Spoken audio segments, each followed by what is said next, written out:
अस्सलाम वालेकुम नाज़रीन। शाह साईं जे शाइरीअ सां गॾु मां आहियां निसा लाड़िक। असां जॾहिं शाह साईं जिन जे रिसाले ते नज़र विझूं था त असांखे सूरमिन जे सूरत में उन रिसाले में अहिड़ियूं अनमोल औरतूं मिलंदियूं जेके शाह साईं जिन जे कहाणीअ जा अनमोल किरदार आहिनि। उहे 7 सूरमियूं सुहिणी, ससुई, मोमल, सोरठ, लेला, मारुई, नूरी अहिड़ा किरदार आहिनि जिन खे आला पाए जी सोच रखंदड़ माण्हू ई क़बूल करे सघनि था।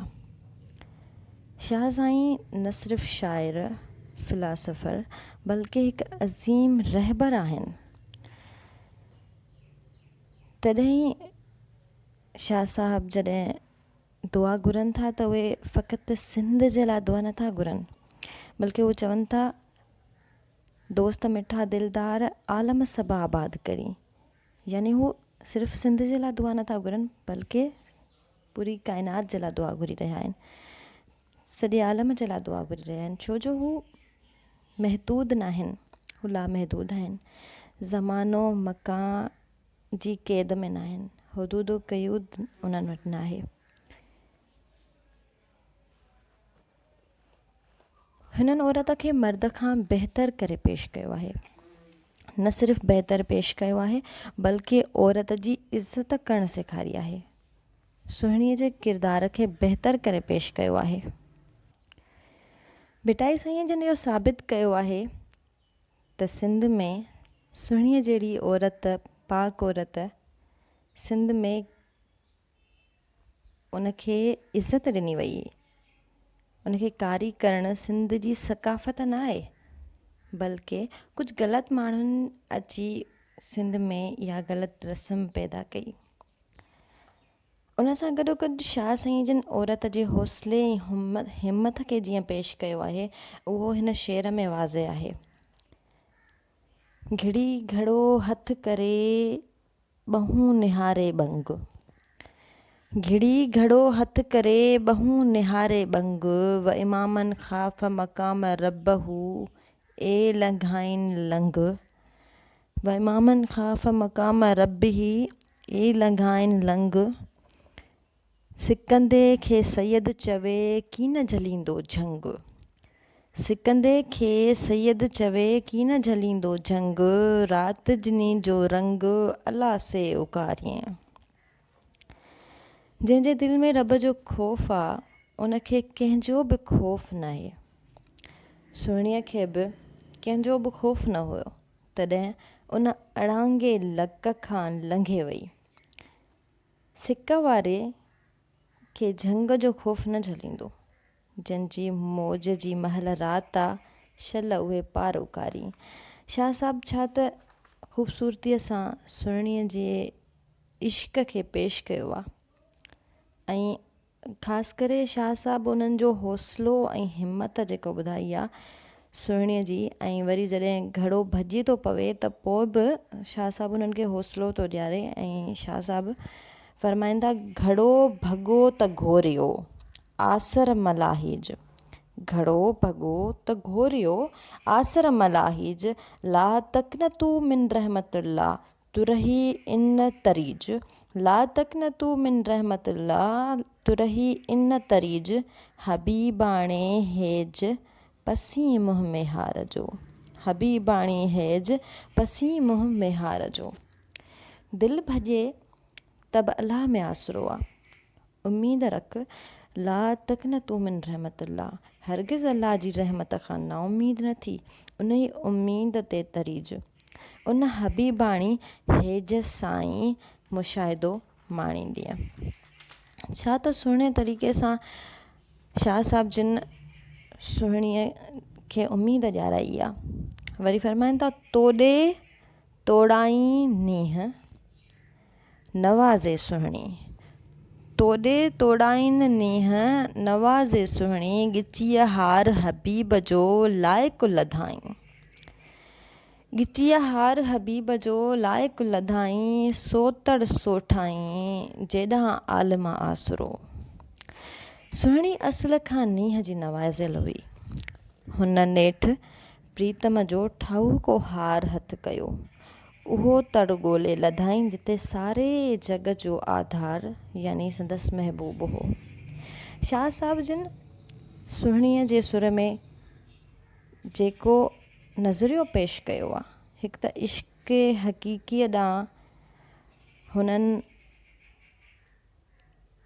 हक़ीक़त ॾांहुं वञण वारे खे रस्तो ॾेखारियो आहे। इश्क़ हक़ीक़ीअ ॾांहुं जॾहिं इंसानु वञे थो त उनखे कहिड़ियूं मुश्किलातूं अचनि थियूं ऐं उहो मुश्किलातुनि में केतिरो पुरसुकून आहे।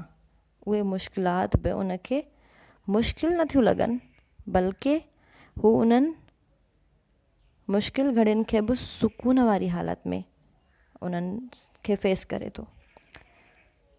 हाणे सुहिणी जॾहिं कुन में वई आहे त कुन में वञण खां पोइ बि हुनखे उहो कुन उहो पाणी तकलीफ़ नथो ॾिए, बल्कि सुहिणी शाह साहिबु सुहिणीअ खे चए थो त इहो जेको कुन आहे इहो बि तुंहिंजे लाइ साहिड़ खे मिलाइण जो सबबु आहे। हुई तालिब हक़ जी तोॾे लाकूं तोड़, हुई तालिब हक़ जी तोॾे लाकूं तोड़, न मलाह न मकड़ी नकी ॿधे नोड़, न मलाह न मकड़ी नकी ॿधे नोड़, पाणी पिनीअ ॿोड़ सुहिणीअ लेखे सीर में, पाणी पिनीअ ॿोड़ सुहिणीअ लेखे सीर में। सुहिणी असुल खां सिकंदड़ हुई। हूअ न मलाह खे थी पुछे, न ॿेड़ी थी चवे, न पतण लाइ नोड़ी। सुहिणीअ जी नज़र में सीर में गोॾे खां बि घटि पाणी आहे, छो जो जन खे सची मुहबत लॻल आहे तन लाइ का बि ॾुखियाई न आहे। सियारे सिहरात में जा घिड़े वसंदे मींहं, सियारे सिहरात में जा घिड़े वसंदे मींहं, हलो त पुछूं सुहिणीअ जा कर ॼाणे नींहं, हलो त पुछूं सुहिणीअ जा कर ॼाणे नींहं, जंहिंखे रातो ॾींहं मेहारुई मन में। तह सियारे जी राति में ऐं मींहं वसंदे जा सुहिणी दरिया में थी घिड़े, तंहिंखां हलो त मुहबत जी ख़बर पुछूं, छो त हुनखे ई सचे नींहं जी सुध आहे। हुनखे राति ऐं ॾींहं मेहार ई मन में पियो वसे, ऐं सिक जी त का इंतिहा ई कोन्हे। खामा पचां पजरां लुछां ऐं लोचां, खामा पचां पजरां लुछां ऐं लोचां, तन में तौंस पिरीअ जी पियां न ढापां, तन में तौंस पिरीअ जी पियां न ढापां, जे समुंड मुंहुं करियां तोए सुरकियाई न थिए, जे समुंड मुंहुं करियां तोए सुरकियाई न थिए।